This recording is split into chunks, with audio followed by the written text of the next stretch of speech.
Thompson, and I'd like to invite you to join us in our series on overcoming codependent behaviors. Today we're going to talk about boundaries. We're on lesson 7. Last time we talked about detachment, and at first the subject of detachment to a codependent sounds like a very negative thing. It sounds like something would be impossible to do. There's no way that you could practice detachment and continue on with your life. But when you understand what detachment is really about, it's a very upbeat subject. It's one of my favorite. It gives you so much freedom and your loved ones so much freedom, and it pushes you forward on the road to recovery. I hope you enjoyed that one last time. Let's talk about boundaries. Most codependents go through life with walls instead of boundaries, or the exact opposite, no walls or boundaries at all, but rarely do they have a healthy awareness of boundaries. And I have to admit, when I first saw the subject of boundaries, I thought, what is there to know about boundaries? Well, I found out what there was to know. Imagine, if you can, a square drawn with just 4 black lines that connect, a square. And imagine another square drawn with dots far apart, and another square drawn with dashes equally spaced. And those are 3 different kinds of boundaries, and we're going to talk about those in a moment. First of all, what are boundaries? Boundaries are invisible borders that have 3 purposes: to keep people from coming into our space and abusing us, also to keep us from going into the space of others and abusing them. The first thought a codependent has is, I would never do that. I respect people's boundaries. I would never go into their space and abuse them, so that does not apply to me. The third thing that boundaries do, they give each of us a way to keep our sense of who we are. And hopefully by now we're beginning to get some idea of who we are. We're beginning to see our identity and let it develop and grow. And good boundaries can help us keep that. Okay, Betsy, what would happen if a person didn't have boundaries? Well, we're going to talk about that at the bottom of this page, the results of no boundaries. Okay. So first of all, let's talk about 2 other kinds of boundaries, external and internal, and what they're for and what they mean. External boundaries allow us to choose distance from other people and give or refuse permission to touch us. We're all obvious of that. We know that, and we are very much in touch with that. Internal boundaries protect our thinking, feelings. There's that word again, feelings. Remember in lesson 2, I said that word is going to keep coming up and coming up, and unless we get on top of that one, learn how to feel our feelings, we cannot do the others. So internal boundaries protect our thinking and feeling and behavior and keep them functional. Good, healthy internal boundaries allow us to take responsibility for our thinking, our feelings, and behavior. It keeps them separate from that of others, and we stop blaming others for what we think and feel and do. And so when we get to the stage of our recovery, that we have good, healthy boundaries that keeps us from getting hooked into those other situations where we start reacting and they react, and then we're back to square one again. It also allows us to stop taking responsibility for the thoughts, feelings, and behaviors of others, so we can stop manipulating and controlling those around us.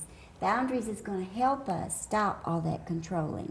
Now, Sharon asked, what are the results of no boundaries? It's a little bit like having no feelings, like being out of touch with your feelings. Without boundaries, one cannot be aware of or sensitive to the boundaries of others. Have you ever known abusive, obnoxious, loud, in-your-face people that just come on and they take over situations and they disrupt whatever's going on, and you think, why on earth do they act like that? Okay, What so is wrong you with saying them? they doing this because they don't respect Many others? people No like that respect. have no boundaries. Okay. They don't know that you can respect or disrespect boundaries because they have no boundaries. And they think what they're doing is appropriate. Okay, where does a person learn about boundaries from what? How do we get boundaries? First of all, you're not born with boundaries. I probably would have thought you were at one point. But a baby does not have boundaries. Boundaries must be taught.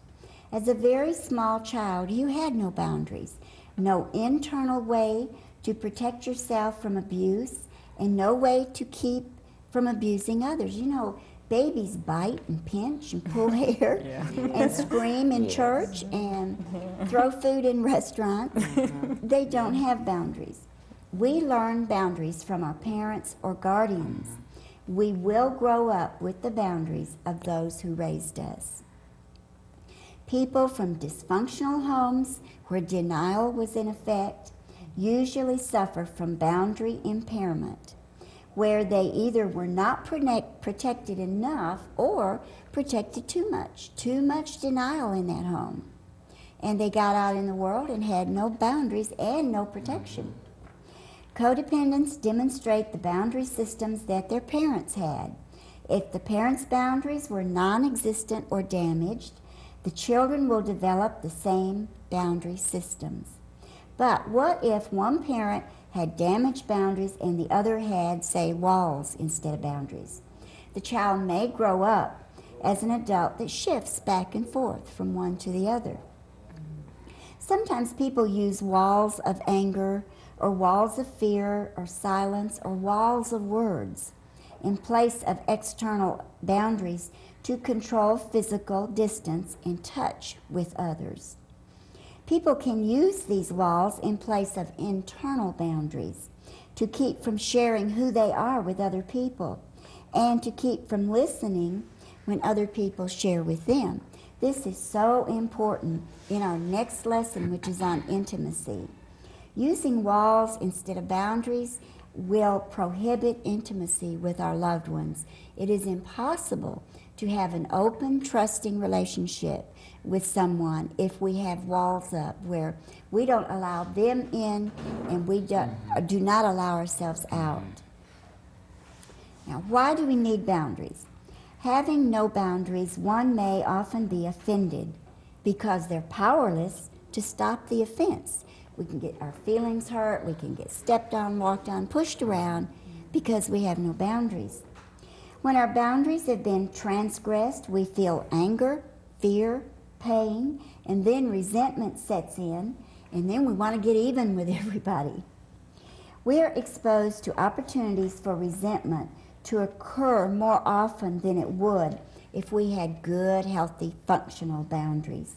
And we could protect ourselves from being offended. And so when we develop this victimized way of thinking and we say, I'm sick of being a victim, I'm sick of people walking on me and taking advantage of me, there may be a good reason for that. It might really be happening. It may not be our imagination if we don't have good, healthy boundaries. Without internal boundaries, we are easily victimized and offended in relationships, and then intimacy is blocked because we throw a wall up. Also, we cannot hear who others are either, what they think you are or share, and you cannot share who you are without internal boundaries. We must set appropriate boundaries with ourselves before we can set boundaries with others. Otherwise, we will merge with the people around us and become overly dependent, and that is what codependence is. We merge with the people around us, lose our identity, take on their problems, take on their solutions, and if we don't adopt and learn good, healthy boundaries, we're going to be subject to codependent behavior again. Setting boundaries involves drawing the line between your life and the lives of others. Again, that is recovering from codependency. drawing the line between you and another person. Gaining power over codependency means accepting full responsibility for your life and letting go of responsibility for the lives of others. And when you start working on your boundaries, it's going to help you with steps 1 and 2 and 3 and 4. There's 4 basic boundary impairments: non-existent boundaries, damaged boundaries, walls instead of boundaries, and moving back and forth from no boundaries to walls, which is the extreme of the two. Non-existent boundaries is the type of impairment that can leave people with no sense of being abused or of being abusive, and that's why people who are so abusive and obnoxious and in your face probably have no boundaries, and they don't know that they're doing that is so distasteful to other people. They may allow others to take advantage of them physically, sexually, emotionally, or intellectually, with clear knowledge that they have the right to say, no, stop that. But they don't have boundaries, and they assume the other person is going to stop. A codependent with no boundaries not only lacks protection, but also has no ability to recognize another person's right to have boundaries. And therefore, they may move through others' boundaries unaware that they are doing something inappropriate. And so codependents who thought, well, I would never transgress someone else's boundaries and do anything that would be abusive to them. But if they don't know anything about boundaries, they may be doing that in some instances. When they take over another person's life and try to solve their problems, that's exactly what they're doing, is overstepping their boundaries. People with intact or healthy boundaries cannot imagine mature adults unable to stop abusive or victim behavior, and therefore they hold little sympathy for the person trapped in the agony of codependency. We've all had loved ones that we've seen in horribly abusive situations, and we've begged them to get out, and we've said, why on earth would they put up with it? How can they put up with it? They have no boundaries. They don't see it as abuse. They assume it must be okay. And also, if they're in denial, they have shut down their internal alarm systems. They are numb to any kind of feelings.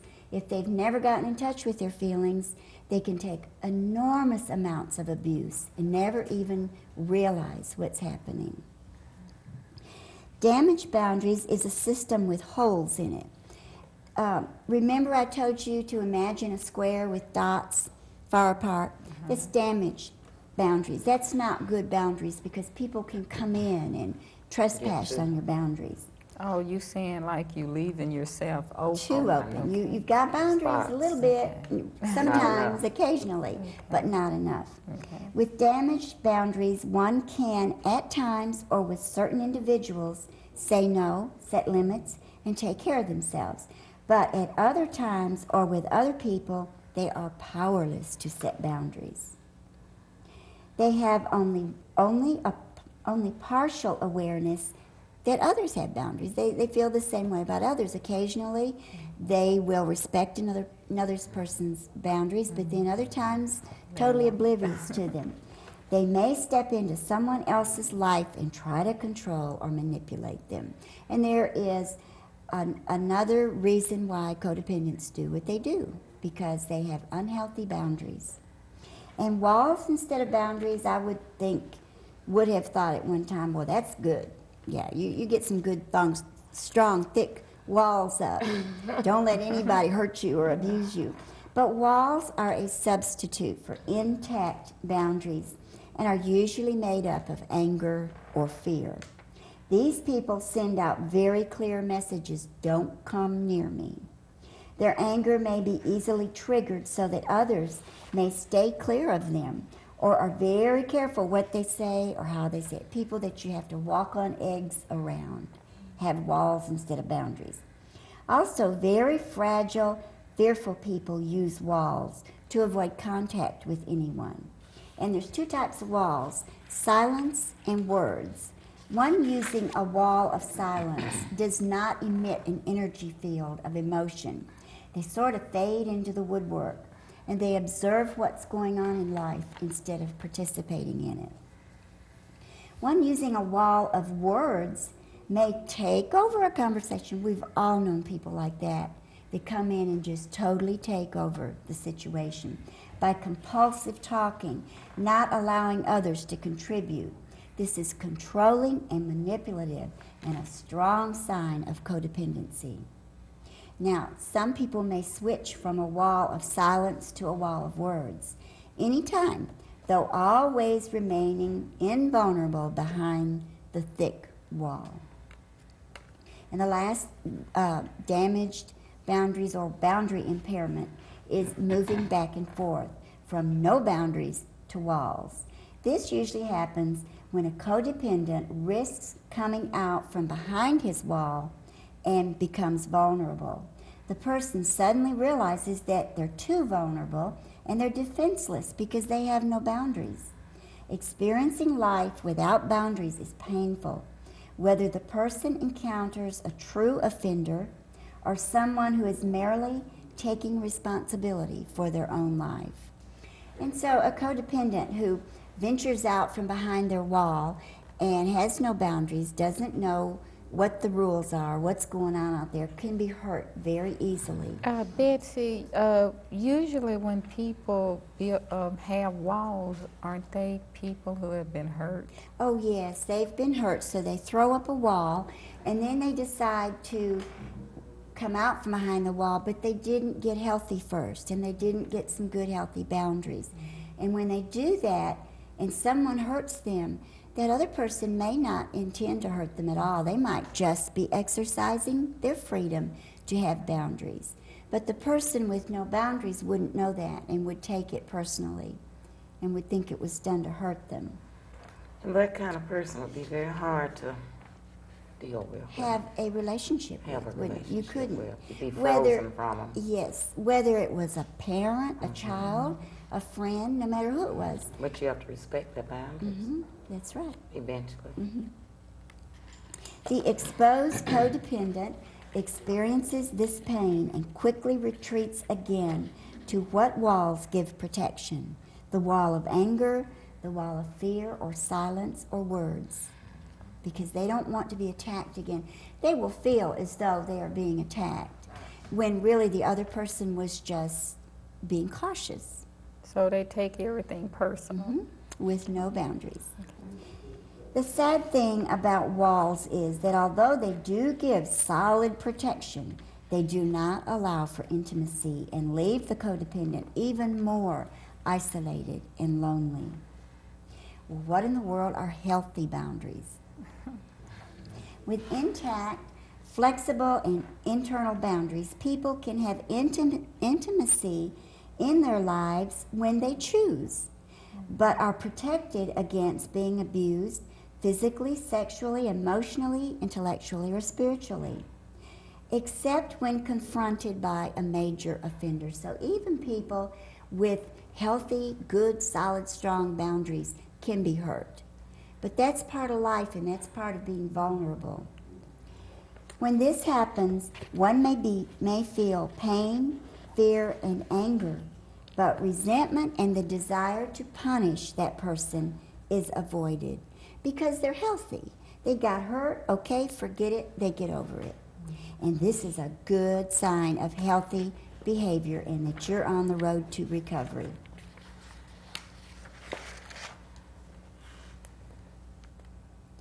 There are 4 areas in which boundaries can be violated: physically, emotionally, spiritually, and mentally or intellectually. Physical boundaries are easy. We know that. When somebody's overstepped our boundaries physically and hurt us, that's easy to see. We overstep other people's boundaries physically when we try to control their physical behavior, what they do, how they choose to do it, where they go, when they go.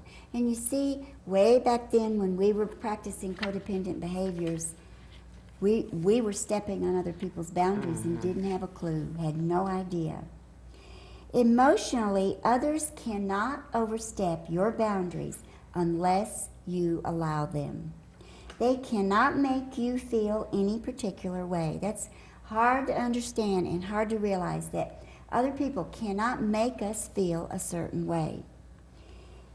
Their lives invade yours when you carry their burdens, when you feel their feelings, instead of holding on to what you feel or worry over things you have no power to control in their lives. You overstep their boundaries when you try to control, fix, or feel for them.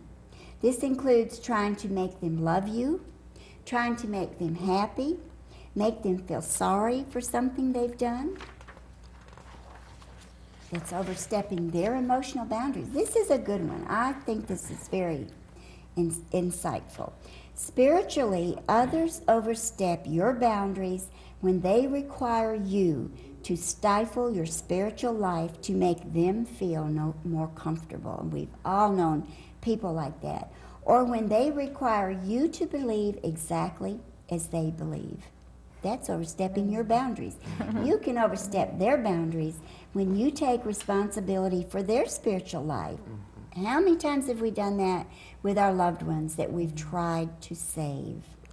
When you play God in their lives, when you dictate God's will for them or use spiritual manipulation. Wonderful lesson here. Emotionally and intellectually, others overstep your boundaries when you change your opinion or beliefs to try to be accepted by them. What does that remind you of? Codependency. You overstep their boundaries when you think for them, speak for them, try to solve their problems, and give unsolicited advice. Isn't that too like you're Did that trying to Sunday control them? at church. I mean, at the picnic. Now I realize it. That's good. That's good that you realized it. That's all we can do when we make a mistake, is realize it, and if we can, correct it.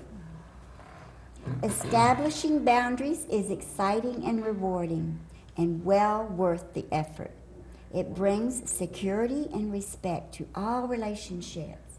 And speaking of relationships, our time is out, but in our next session we're going to talk about what is intimacy and how do you get and have intimate relationships. And right now we're going to go to Kevin's Corner and see what the kids are doing. And first of all, I'd like to invite anybody who would like more information to write to We Are Not Alone, 185 Anthus Drive, Nashville, Tennessee. And thank you, ladies, for joining us. And now let's go to Kevin's Corner.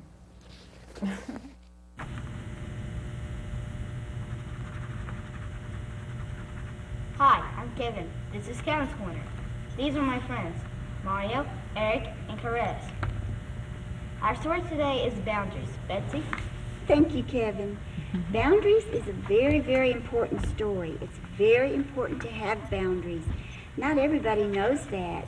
Not everybody has good boundaries. So we're going to talk a little bit about what boundaries are, why we need good boundaries, and how we get good boundaries.